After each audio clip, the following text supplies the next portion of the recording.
Salakaya Chaksurmilitam Yena Tasmai Shri Gurave Namaha. Ajunulambita Bhujo Kanaka Badato Sankirtanaika Pitaro Kamalaya Taksho Vishwambaro Dvijabaro Yugadharma Palo Vande Jagat Priyakaro Karunavataro Vande Shri Krishna Chaitanya Nityananda Sohorito Gurudai Pushpabanto Chitro Sando Tamonudo Vandeham Shri Ramakrishna Abhaya Charano Sako Sukado Paramanando Sundaro Subala Priyo Tapta Kanchana Gaurangi Radhe Vrindavanishwari Vrishabhanu Sute Devi Pranamami Haripriye Jaya Ramagata Jaya Rohini Nandan Srilamari Jaya Jaya Denu Bhatsagan Sri Balaramji Ki Jai Rohini Sutta Ki Jai Balaram Rasayatra Ki Jai. Nice to be with all of you on this auspicious occasion.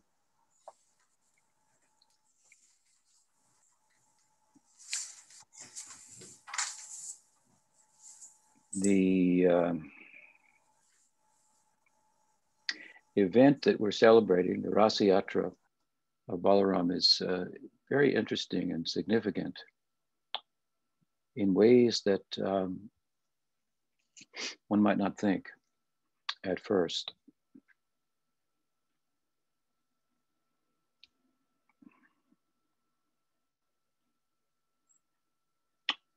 And that is, if we look at it, as we should, as we shall, through the lens of the founding acharyas of our sampradaya,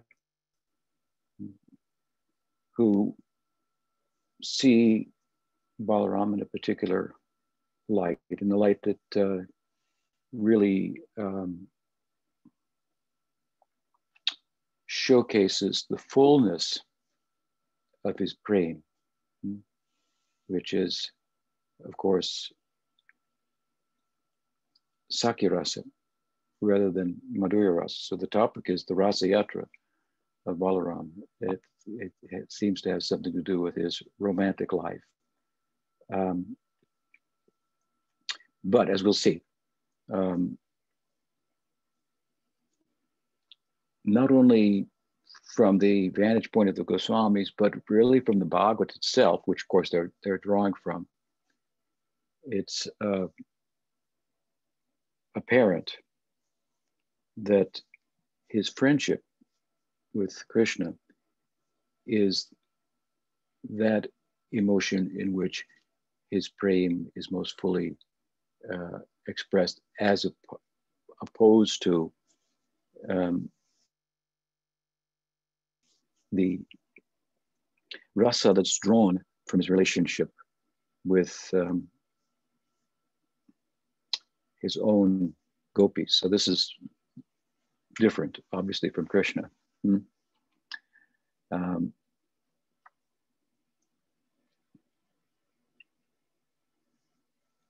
it's an interesting and important for us to understand him, Balaram, Baldev, in the light, as I say, of the Goswamis' view, or through their lens through which they view this particular prakash that we spoke of the other day, or window or section of the Leela that is our Gaudiya focus to enter into. So it involves the Rasayatra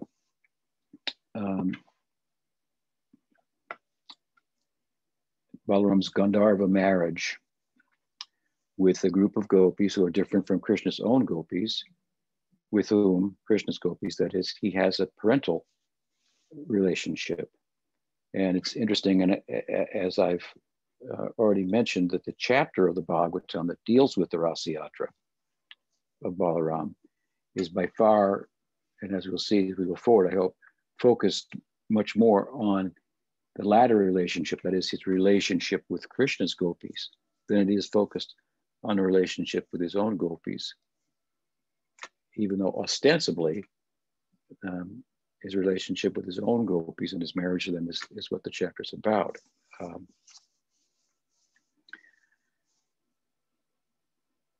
A note, I suppose it would be worth mentioning, it's kind of humorous in a sense, is that Balaram's marriage, as I mentioned, to his own gopis is a Gandharva marriage. It's mentioned in the Mahabharata that this is the only Vedic marriage, type of Vedic marriage, of which there are a few, 3 or 4 types, that is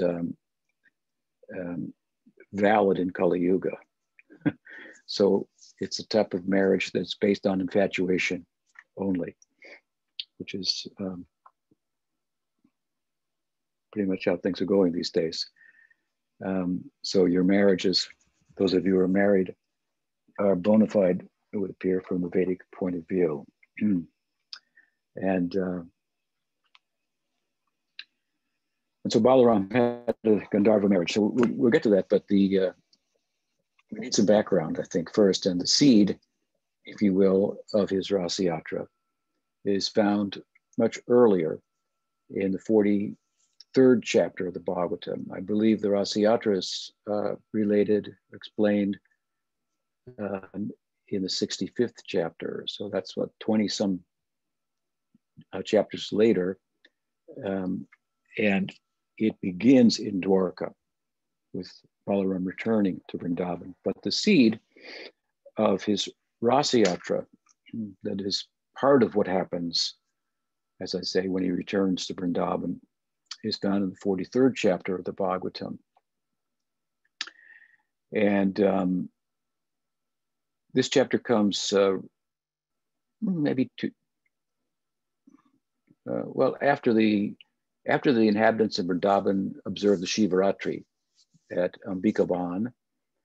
They're thought to have taken a vacation, and given the religious nature of their lives and so forth, the vacation coincides with the holy day celebrating the Shivaratri.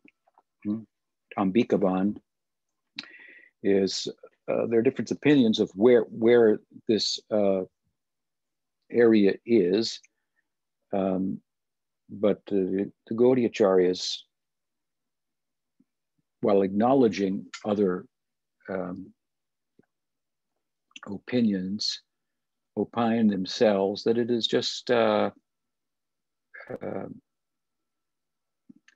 think maybe northwest of Mathura, so not far, and it's a place where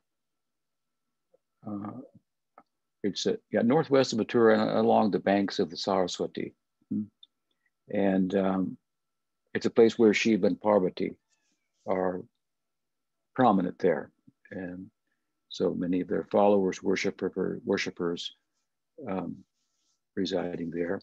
And again, this is the occasion of Shivaratri, so they're taking a little vacation, and that in the context of visiting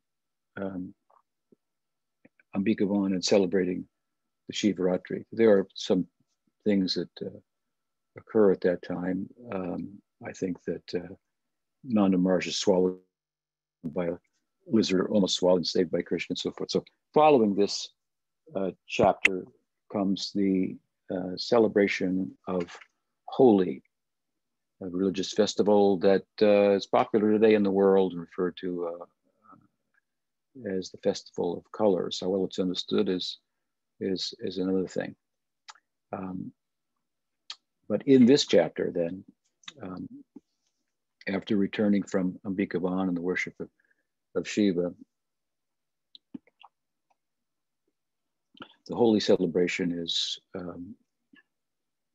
described. It's not really described there in detail in some of the Goswami's works and those of other saints in our tradition. It has been elaborated upon, but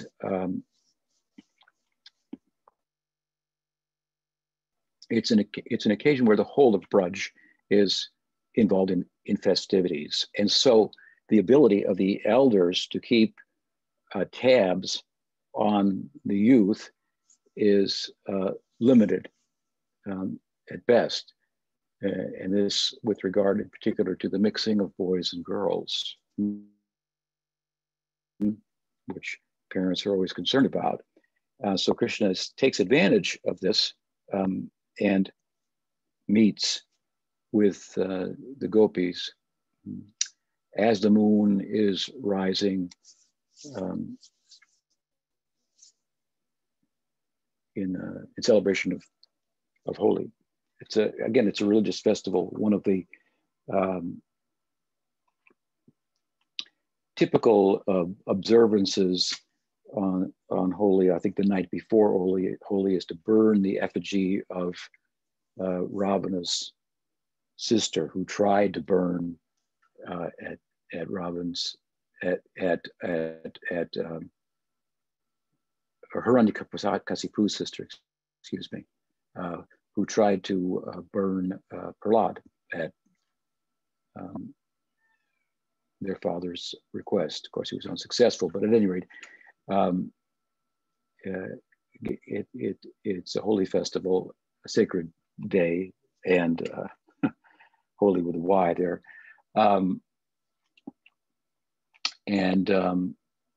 It's sportive and whatnot. So Krishna took the opportunity to meet with the gopis, and Balaram is with him, which makes it characteristically different than Krishna's meeting with the gopis in Rasalila, which is just a few chapters back. The 5 chapters of the Rasalila, really kind of the center of the Bhagavatam.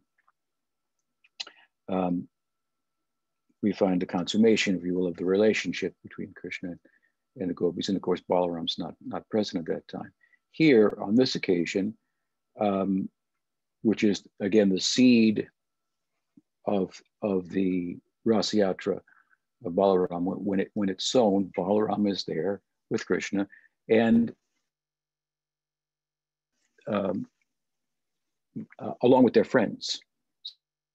So this is a very different setting in one sense than the Rasalila, the meeting of Krishna with his gopis, which is so saturated with romanticism. There is an element of romanticism here, and it's certainly in Krishna's mind when the opportunity arises, as I say, to meet again with the gopis without as much intrigue and difficulty and risk, if you will, as there is was during nights previously. But the measure of the romanticism is reduced considerably by the presence of Balaram. We might say, well, he has his own gopis there, as he does, so why is it reduced? Well, all of their friends are present as well. So it's a different setting altogether, and in that setting also there's an interruption in terms of the possibility that the occasion affords for some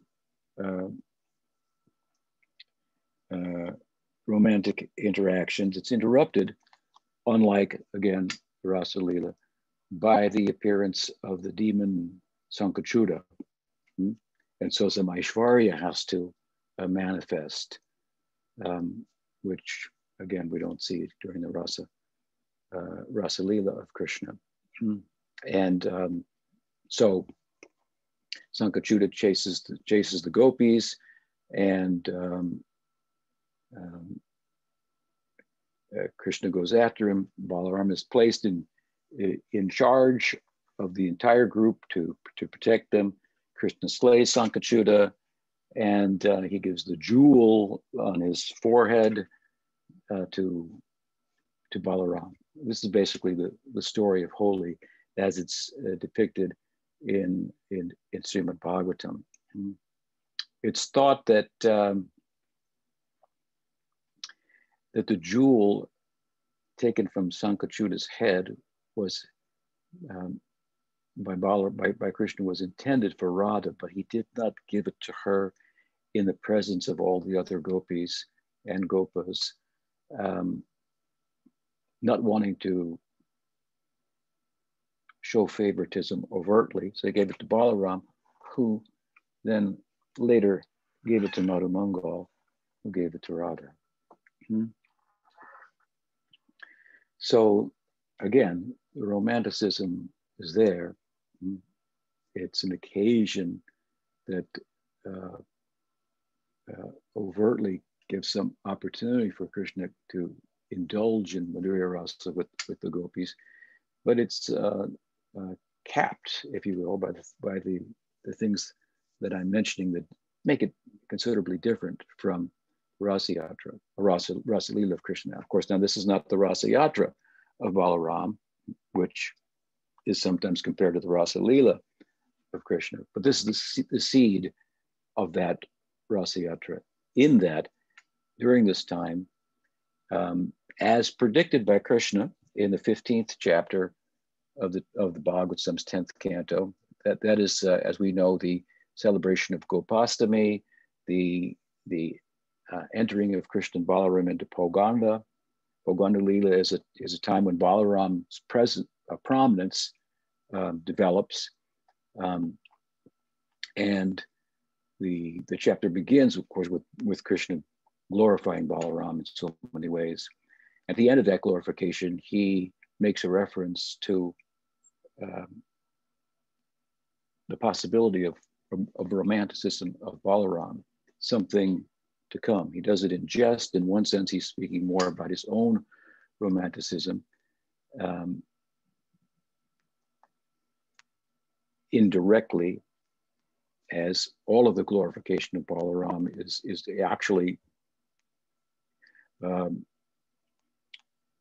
there. What he says about Balaram applies to himself, but he's doesn't want to overtly glorify himself. So at any rate, at that time, the end of that glorification, as I say, he speaks about, although it's layered with meaning, as I was explaining, the possibility or the prospect, the future, the fact, really, that Balaram will have a romantic life as well. And here, then, in this chapter describing Holi of the Bhagavatam, the 43rd chapter, we find the seed then. At this is when, as we find from Krishna's comments later on in the 65th chapter that deals with the Rasayatra, this is the time when some gopis fell in love with Balaram.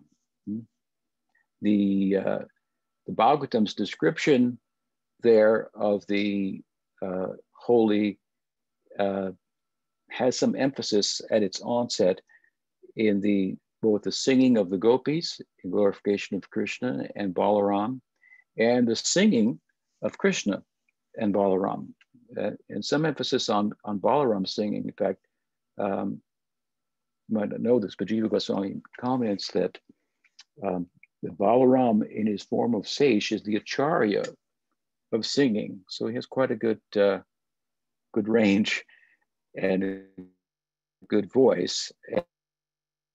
And his singing attracted a sector of gopis. This sector of gopis is one of the ways in which they're distinguished from Krishna's gopis, according to what is the book of Gargacharya, Garga Samhita, that they have a background in their family lineage that's connected with the Nagas. Nagas are a type of like people related with snakes.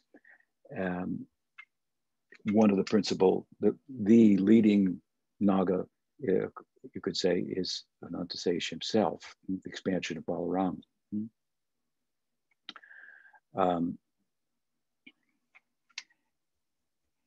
And so they differ in terms of their background, family background, lineage, and so forth from Krishna's gopis. And although they develop a crush on Balaram, they fall in love with him. The Bhagavatam doesn't explain that anything comes of it. We don't even know about it until, as I say, maybe 21 or 2 chapters later, and that through the commentaries of our acharyas and their deep insight into the Leelas that the Bhagavatam is explaining in kind of a outline form, if you will. They're filling in the details, helping us to enter better into the feeling of the text, being participants in the Leela themselves. So there we find, as I say, that that some gopis at that time fell in love with Balaram. We don't find any evidence that he did anything about it. He has no parakiya relationship that followed this, and so on and so forth. How do we know? Because in that chapter, this is now the 65th chapter of the Bhagavatam, which is about Balaram's return to Vrindavan and his Rasayatra. At the onset of that, Krishna tells him as he departs that, by the way, when you're there, those gopis from the Naga community that fell in love with you, they've been waiting for you all this time. So you should marry them. This is my request. Balaram was very reticent to marry. And one of the reasons for that was that he followed the example of Krishna, who didn't marry. Later in Dwarka, Krishna did marry. Balaram also married prior to returning to Vrindavan to Revati, but only at Krishna's request. It is explained that, and understandably, that Balaram, his emotional composition, we call it Sankul Bhav. It's a bundling together of Sakyarasa, which is prominent emotion, along with Vatsalya and Dasya. And while Vatsalya is not compatible with Sakya and Dasya is neutral, they're packaged together such that they're experienced separately by Balaram in different settings. We find evidence in the Bhagavatam for all 3 of these sentiments on the part of Balaram in relation to Krishna, his object of love, principally fraternal love. When in Braj, in that setting, then his fraternal love is prominent. When Balaram as Mool Sankarshan, along with Vasudev Krishna, perform their Leelas in Dwarka, a very different setting where Aishvarya is more prominent. There we find that the Dasya component of Ram's Sankul Bhav is prominent. It takes precedence over his Sakya. Therefore, in Dwarka, he wouldn't do anything without Krishna's permission. Almost. Almost anything. And only with Krishna's permission and blessing did he return to Vrindavan, although he wanted to return to Vrindavan for a long time, and he was frustrated with, to the point of boiling over even, and expressing some anger with Krishna, respectfully, as to why Krishna had not returned to Vrindavan. So we find great eagerness on the part of Balaram to return to Vrindavan for his own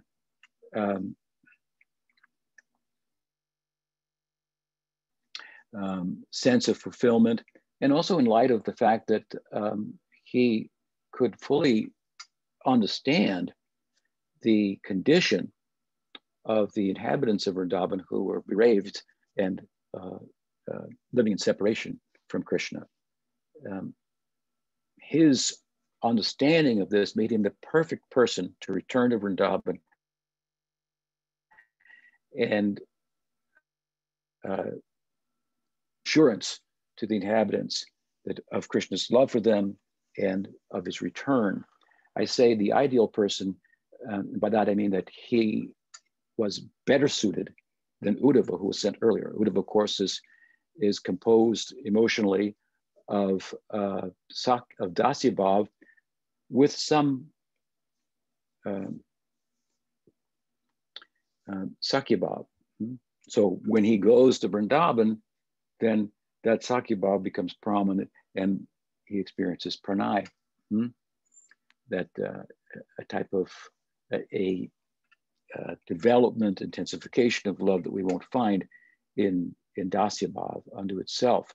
And there, of course, Uddhava is really delivering a message ostensibly, but in fact, he's learning about a type of love that's off the map of his scriptural understanding. You can imagine the measure of Uddhava's understanding of scripture. He's Krishna's advisor in Dwarka. And for all of his advice, of course, he would give reference to different scriptures. So he was a Shastravit, all-knowing with regard to scripture. But he finds something, of course, in Vrindavan that's it's off the map of the scripture. So really, he's gone there to learn something when he thought he went to teach something. But Balaram, on the other hand, is better equipped to pacify and assure the inhabitants of Krishna's love and of his return. So the time has come for him to return. He's a little bit upset with Krishna as to why Krishna hasn't returned, giving excuses as he has, one after another. But Krishna has a good case to make, I would say, in return.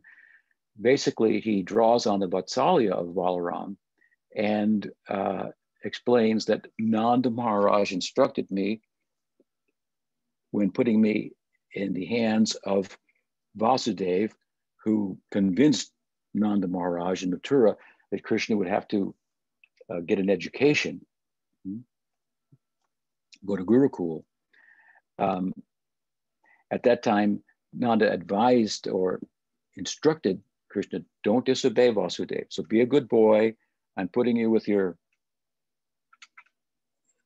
relative, as it would be seen from an uncle, as it would be seen from Nanda Maharaj's perspective, and obey him. Don't disobey him. So I'm instructed, he told Balaram, by our father, not to disobey our other father. And our other father, Vasudeva, I've asked him permission to return to Vrindavan, but he won't give it. So he's in a bind, I should say. So meanwhile, Krishna suggests, however, you have not been given the same instruction. You and I won, so you should go to Vrindavan and go on my behalf. And take your chariot, change your dress from the royal attire that's common here for Prince Ram, and dress yourself in rustic attire appropriate for Vrindavan. Don't return there in your princely attire, and do so quietly without anyone knowing. In other words, okay, the parents have not told you to stay here, that you have to stay here. Balaram had gone and asked Vasudeva for permission for Krishna to return. Vasudeva did not give Balaram permission for Krishna to return, which would have been permission for him to return as well, because the two are more or less one. But he didn't overtly tell Balaram not to go. So he's not breaking any parental instruction. So we should follow our parents if they're good parents. uh, and therefore, there's an opening, if you will, and Krishna pushes Balaram through that opening and tells him to go, advises him how to dress, when to leave, and so forth. And in departing, or the eve before his departure, he tells him that, and by the way, to our point here, there are those gopis who fell in love with you during the holy so many years back, so many chapters back in the Bhagavatam. You should marry them when you go there. So it's not really on Balaram's radar, so to speak, to do that. That's not to slight these gopis in any way, or their love for him, which he has obviously love to reciprocate for, but his focus primarily is as Krishna's friend, and here in Dwarka, in Dasibhav. So he's totally consumed by this. And it's only with Krishna's prompting that it's now, kind of back on his mind as something to do. Meanwhile, Krishna does not tell him to say anything to the gopis, his own gopis. But that night he sends Uddhava to speak with Balaram and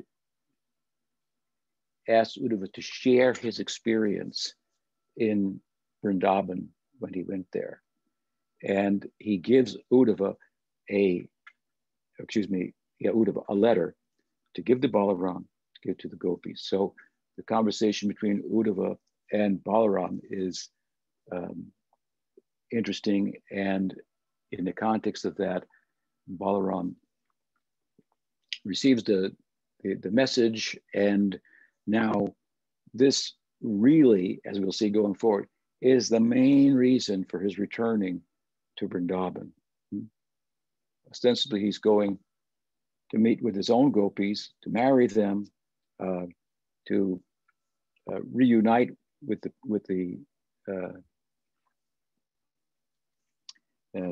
Brajbasis in general, to represent Krishna, but inside of this, to bear on behalf of Krishna, to represent him,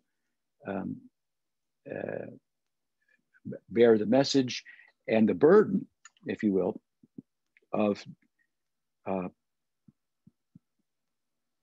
dealing with the gopis' love in separation. This is something that I've said before, is a burden that is carried by Sakyaras, along with its own burden of separation from Krishna when such arises. When Krishna departs, for example, from Mathura and Vrindavan. When he goes to Mathura, he goes with his friends go with him for the wrestling match and so forth. Then he has to send them back. They have to experience their own separation, and with instruction from Krishna, they have to mitigate to some extent the separation of those in Vatsalya Ras by speaking to them, in Madhurya Ras by delivering messages to them, and so on and so forth. So therefore, as I've said before, Uddhava, with some measure of Sakyaras in his emotional constitution, more so Balaram, with his Sakyaras being the prominent defining emotion of his being.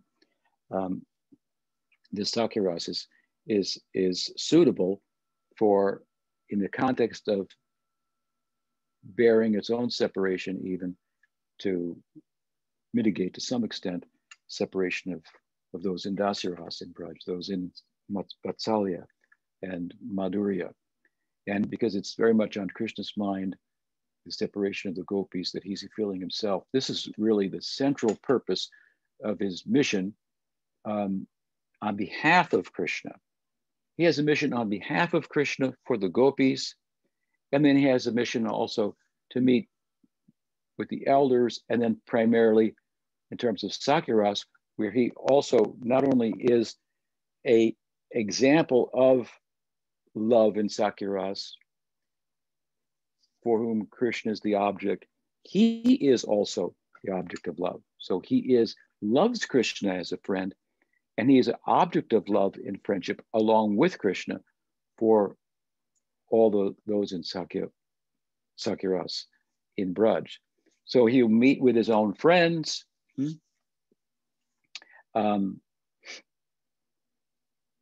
meet with the elders first. He'll meet with his own friends. He goes to each and every house, each house of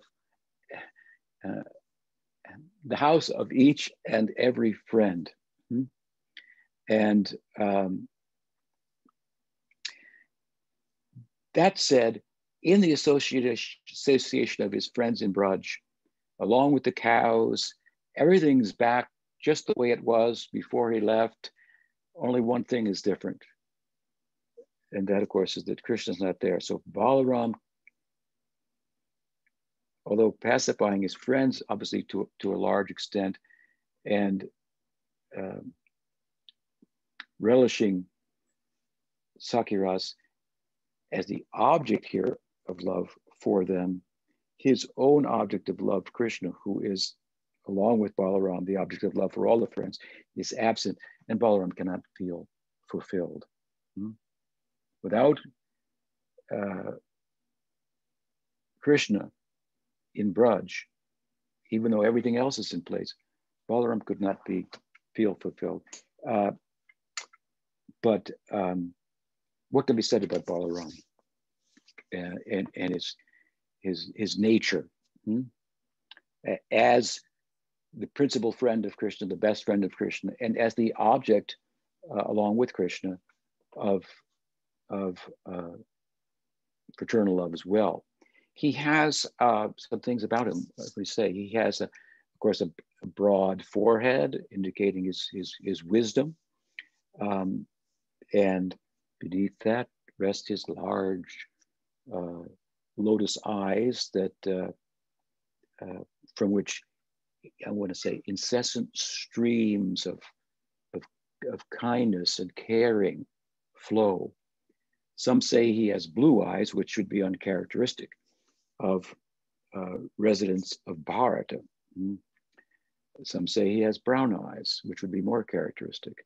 But both are right, because those who say he has blue eyes see him and look in his eyes to come to that conclusion when they're fixed on Krishna and are reflecting his complexion, the sapphire hue of Krishna.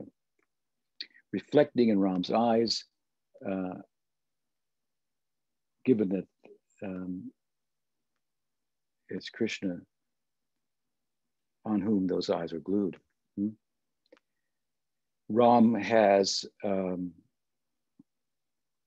he's a very, very generous, very, very caring. He has some penchant for anger, but it's very short-lived. When he gets angry, the whole world trembles. His eyes become red.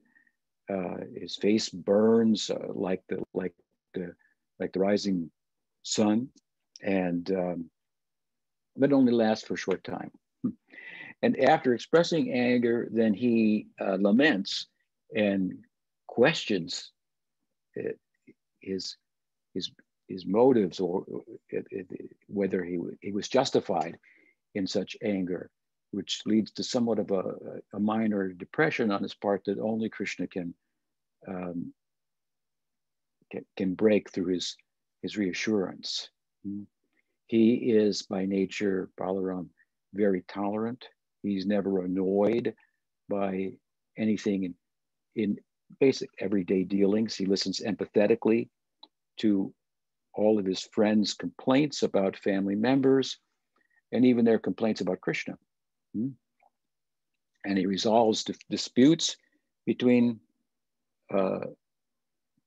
friends, parties of friends, groups of friends even, that arise in Sakirasa, but he never scolds either party. Rather, he, through his the love, if I want to say, that he exudes, he causes them to forget about the squabbles altogether, and they carry on as if the argument or the differences never even occurred. Of course, he wears a blue shawl and a blue dhoti, which is reminds him of Krishna's complexion. He wears only one earring on his right ear.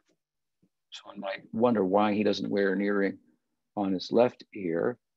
And of course, his earrings are dangling long, his earring.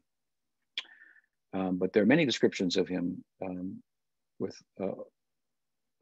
only one earring and only on the right side. And the reason for that is that Krishna likes to rest his head just above and on Ram's shoulder. And Ram feels that the dangling earring may get in the way and get entangled in his hair and so on and so forth. He who is the resting place of everyone, Krishna rests his head upon. And he likes also, Balaram, to sit in silence, in contemplation, and at this time he exudes a sense of peace and so forth. And even small animals like rabbits and squirrels will come and sit on his lap. So some things about his nature, very ideal friend, if you will, to have. And given this, I think that it's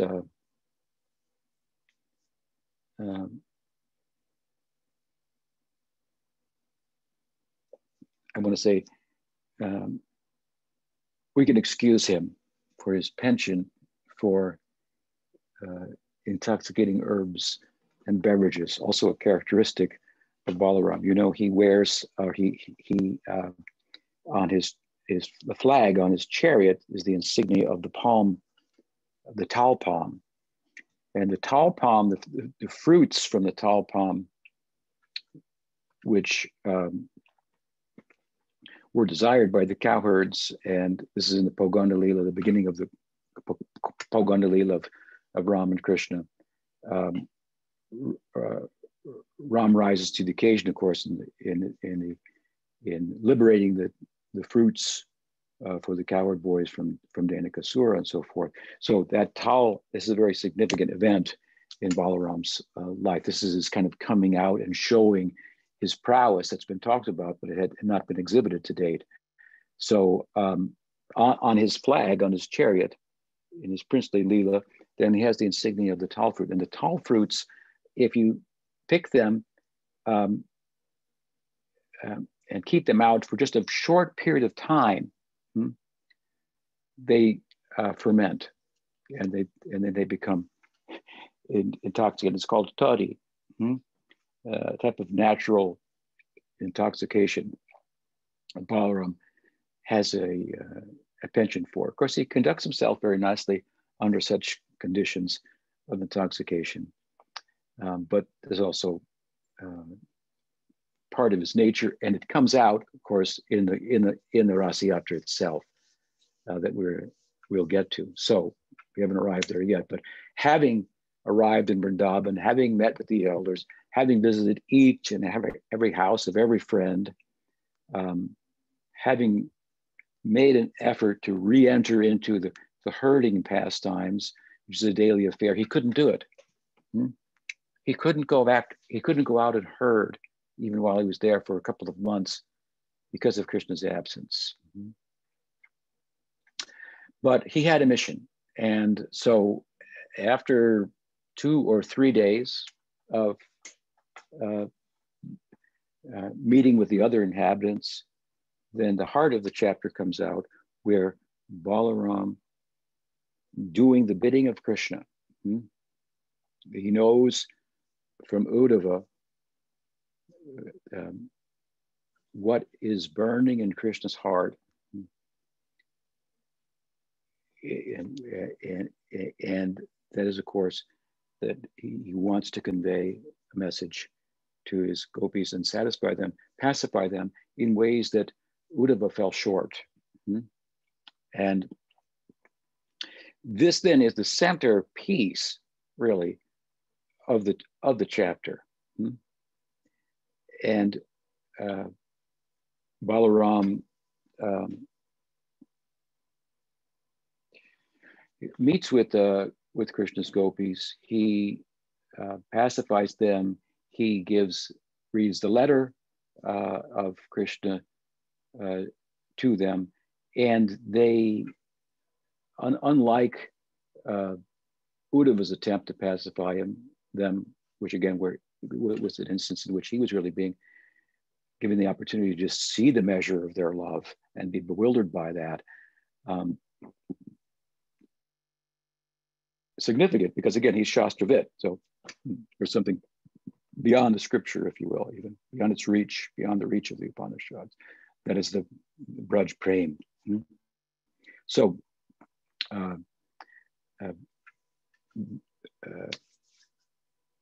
Balaram, he's a Brajbasi. He's the older brother of Krishna. I've said something about him. You can just imagine how much Radha loves the older brother of her lover.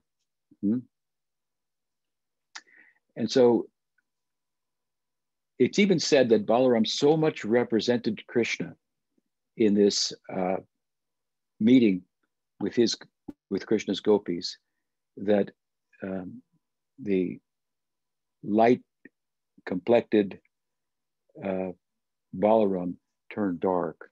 There's some Aditi, I think, in Mathura of Balaram.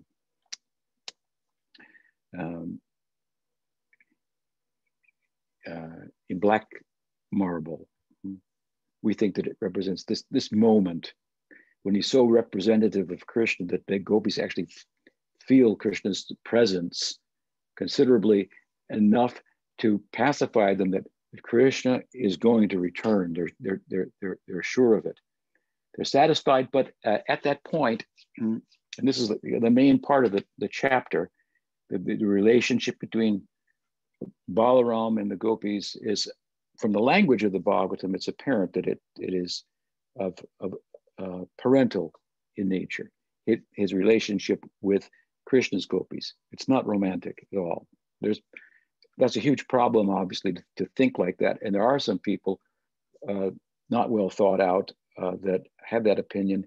And Jiva Goswami has gone to great lengths maybe in Gopal Champu to demonstrate from the text how that's impossible, that Balaram could have romantic feelings for Krishna's gopis, or that they could have with him. And therefore, all this leads up to, there must be, if Balaram is to have romantic feelings, which he does, gopis of his own and so forth. So Jiva Goswami and others, Rupa Goswami, Jiva Goswami, Sanatana Goswami, they're filling in the details, if you will, that the text of the Bhagavatam implies. They're bringing it out in their texts. Yes, Balaram has a romantic life. What's it like? And by the way, what's his relationship with Krishna's gopis? That is more important to him as the friend of Krishna, to represent him. And it's his work there, his service there. Again, the language of the Bhagavatam is in the comments of Rupa Goswami we find in Bhakti Rasamrita Sindhu, where this is referred to, clearly place him in a parental type of relationship. Although it's worth mentioning that in his Priti Sandarbha, Jiva Goswami depicts him there more exceeding or going beyond his known emotional composition, which, as I've said, is Sakya bundled with Dasya and Vatsalya, into a moment of Priyanarma Bhav, which is Sakya Rasa influenced by Madhurya to counsel the gopis, as someone like, for example, Subal Madhamongal might do. Though that's an exception. Jiva Goswami has voiced some interesting and different perspectives in Priti Sandarbha than we find in Rupa's work of Bhakti Rasamrita Sindhu, although he's obviously largely faithful to that. But at that time, having pacified the gopis, Radha expresses confidence in Balaram. If you're the elder brother, you're saying this, you're one of us, you know how we feel. It's different speaking with you than it is with Uddhava.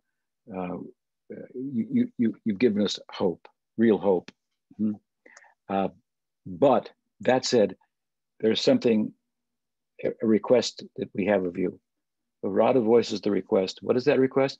That there are some gopis, some girls who you met during Holi, who enjoyed your singing there, and hearing your celestial voice and the range of your voice. Oh, Acharya of singing himself, they fell in love with you. And since you've been gone, they've been living as if infirmed. They appear emaciated in their ecstatic symptoms of separation, if you will. So our request, Radha, on behalf of all of Krishna's gopis, is that you please marry those gopis while you're here. So Balaram's taken by the request, but he says, yes, I'll do so. But I think I need to get Nanda Maharaj's permission. Now let's remember, he's already been told by Krishna that he should do this. Now Radha is telling him, and yes, he will, but he wants to get Nanda's permission first. And he's also thinking, I need Nanda's permission, but Krishna told me to do this. Radha's asking me to do this, but how can I have a marriage and Krishna won't be present at my marriage? I mean, he's my best friend. How can I then have him present at my marriage? How is this going to work? So he brings up the request to Nanda Maharaj of Radha, and the instruction of Krishna that he should marry them. And Nanda Maharaj readily agrees. And he says, yes, you should marry them, but Krishna's not here. So he's almost like reading Balaram's mind. So how can we have a marriage? Therefore, you meet them and have a marriage, a Gandharva marriage. And then later when Krishna comes, we can formalize it. There'll be a big festival and so on and so forth. So with the insistence of Krishna, with the insistence of Radha, with the blessings of Nanda Maharaj, finally, Balaram gets around to the Rasayatra. And the Bhagavatam employs 4 verses to describe that Rasayatra. Bhaktisiddhanta Saraswati Thakur in his commentary on Chaitanya Bhagavad, in one place he says that some manuscripts have only 2 verses. So now we'll just compare that, if you will, to the 5 chapters, and they're long chapters that describe Krishna's Rasalila, and the 2 verses, maybe 4, that describe Balaram's Rasayatra, and we can see the extent to which the Balaram's romantic life has been emphasized in the Bhagavatam. It's there, he has it, it's important. And we pay our Dandavat pranams to all the gopis who are married to him. And but that's a different Prakash. That's one that we know something about, but we don't enter into. Sometimes I've heard devotees say they'd like to become the gopi of Balaram. Well, good luck with that. First of all, it's not, according to Bhaktisiddhanta Saraswati Thakur, it is a Maryada relationship. It's not a Ragmarg relationship. The Ragmarg of Balaram is with his friendship with Krishna. Maryada means means like Vaidhi Marg. It's not Parakiya. There's a Gandharva marriage, yes, uh, during the Rasayatra of Balaram. He meets with the gopis. There's problems. He asks. He drinks some Varuni. He becomes intoxicated. He gets in an argument with the Jamuna, drags her with his plow. So he's Haldar here. Aishvarya is present, which we don't find in Krishna's Rasa Leela. So it's quite different.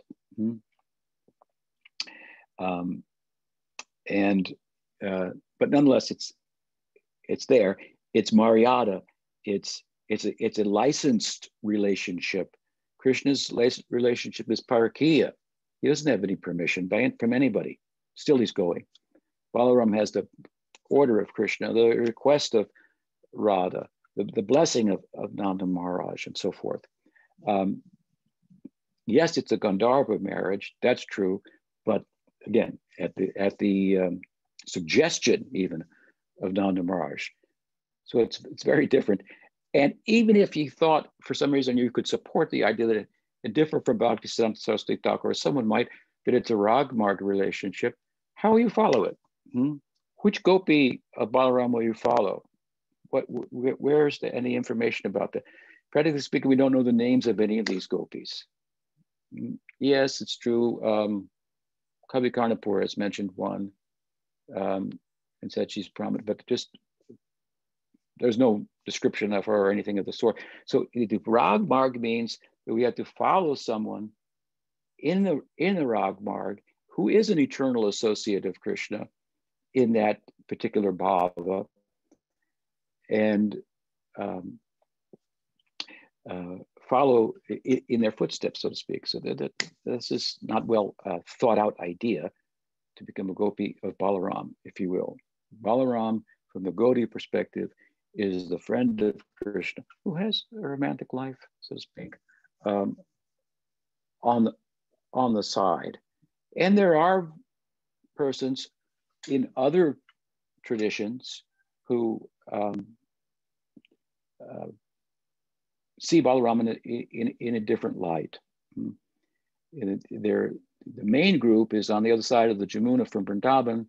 I forget the name of the group there, but they're not Gaudiya Vaishnavas, but they're Vaishnavas. And they think that Balaram is more important than Krishna in all respects. And his marriage to Revati and is important, and so forth. So but this is not the Gaudiya perspective. This is not the lens through which the Gaudiyas are giving us a focus on this Leela, not the window through which we will pass into to participate in a Braja Leela, in Sakya Rasa or in Madhurya Rasa. So whichever is your, the tendency that you've been blessed with through Sadhu Sangha, Sakya or Madhurya, from what we've said today, something, you get some idea, but how Balaram will fit into that picture, how we will love Balaram as the gopis love him, as Krishna's gopis love him, or as his friends love him, and as Krishna loves him. So these are some few thoughts. I think we're just about out of time or over time, so I'll stop there, and we go a little further. We can entertain some questions if you like, or some comments. Balaram Rasayatra ki jai. So if anybody has a question. Baladev ki jai, Gaur Bhakti Vrinda ki jai. Yes. Yes, I can.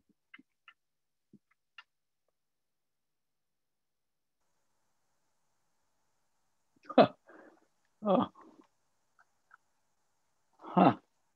Yeah. Interesting. Well, that was that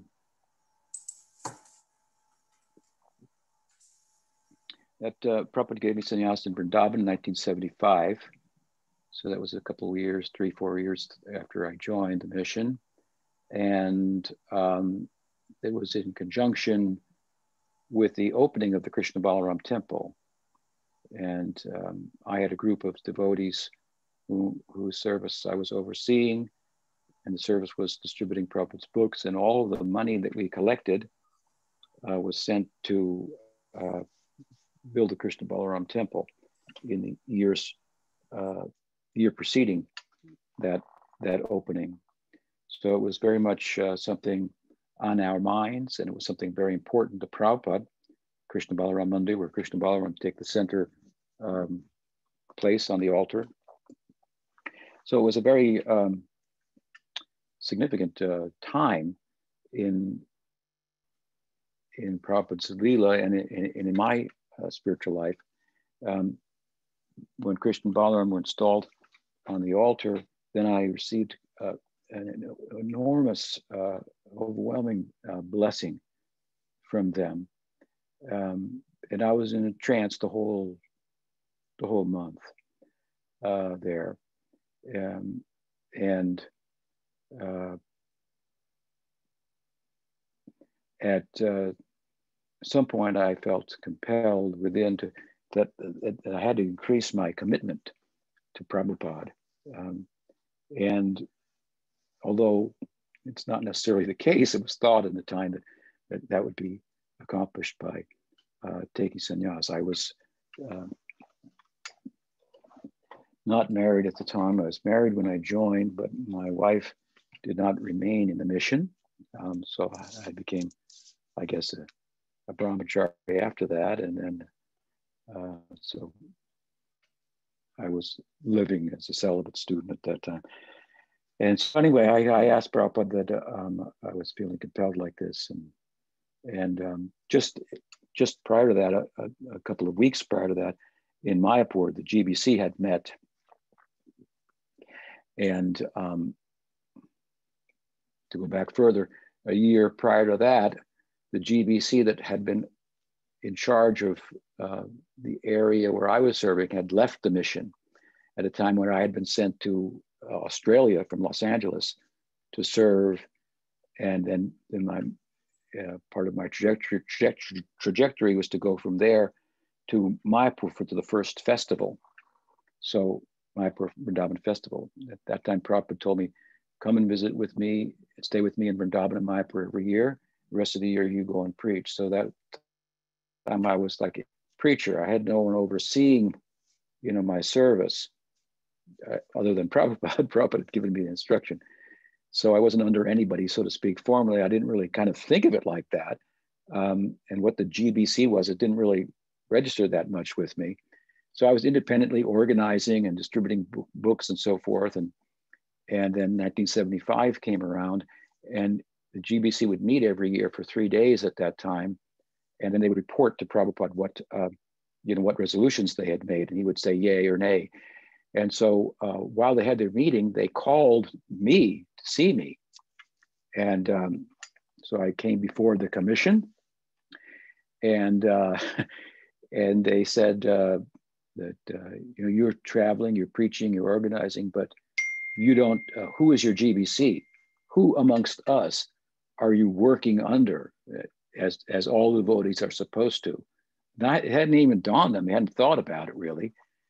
And but I wasn't dumb. So I could see what they wanted. They were competing. They had been arguing, as it turned out, amongst themselves, who I should be under, which would meant a lot of money coming into that zone, I think. So at any rate, I replied to them. I said, well, Karandar was my GBC, but he left. He blooped. So then their faces all reddened, if you will. They were embarrassed by that. They knew that, but that kind of reply they weren't expecting. So they said, well, anyway, you have to have some GBC, so who would you choose and so forth. So they gave me opportunity to think about it. And then they went to Prabhupada, and then of course they gave the resolutions, and they came to my name, and they said, and then Tripurari Das, and Prabhupada spoke up just as they mentioned of my name, and his eyes got very big, and three of them told me this afterwards, Rupanuga, Satsarup, and I think Jagadish. They came to me and said, we reported to Prabhupada, this is what he said. We said, and Tripurari Das, and Prabhupada said, what has he done? And they said, oh, Prabhupada, he doesn't have a GBC, and Prabhupada said he does not need a GBC. He is doing what he's doing you out of a job. Good management means you manage your way out of having to manage because you've inspired everyone to do what's necessary by your example rather than by law and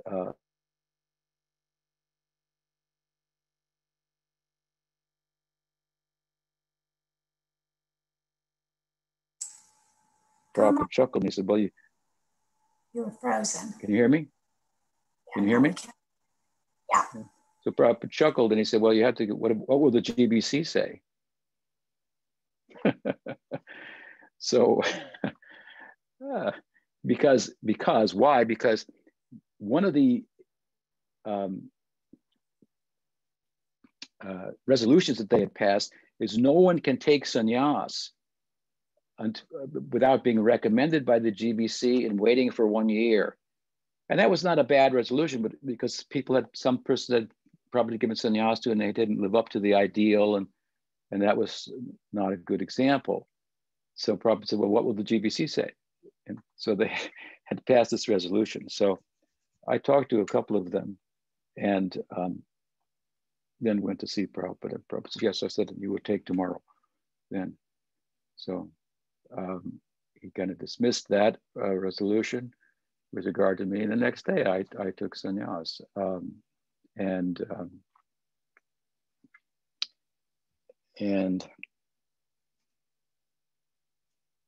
I guess, yes, it was on this occasion. I was, I think, 26 years old. I'm 72 now, quite some time ago. Thank you for reminding me of it. It was a very momentous occasion in my life. Prabhupada gave me sannyas. He said, I used to go on the morning walks. It was supposed to be only sannyasis in GBC, but I used to go anyway.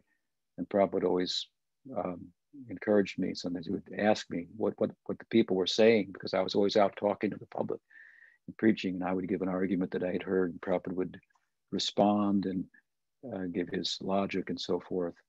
But then I started to, now I was a sannyasi, so now I'd get some flack, some like cold stares from GBC members and sannyasis. What are you doing here? And I would kind of ignore them. This is my guru. He's going on a walk. I'm here. So I was a little bold like that, I guess. But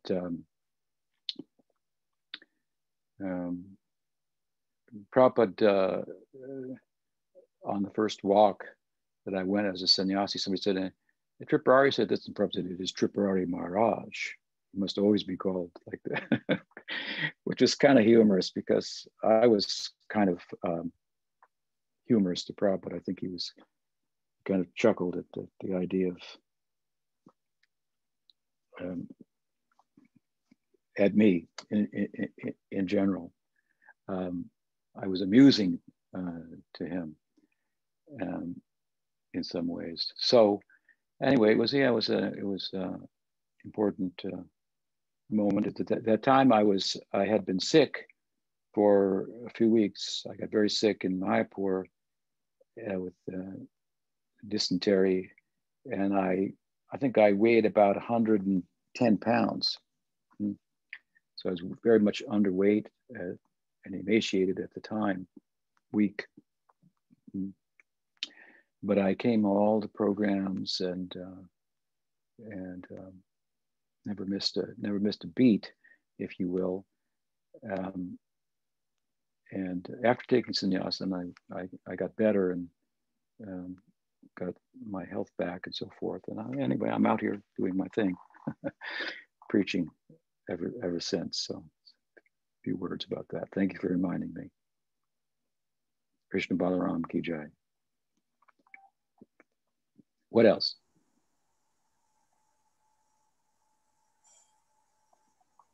Can you hear me? Yes, we can hear you. Okay. If you have a question, unmute yourself.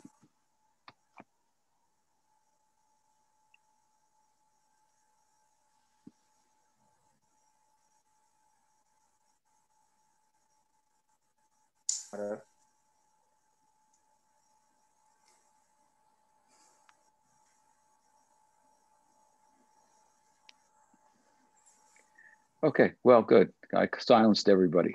If there's no questions, then everyone must agree. So we'll leave it at that. It's very much to meet with you on this day. It's an auspicious occasion.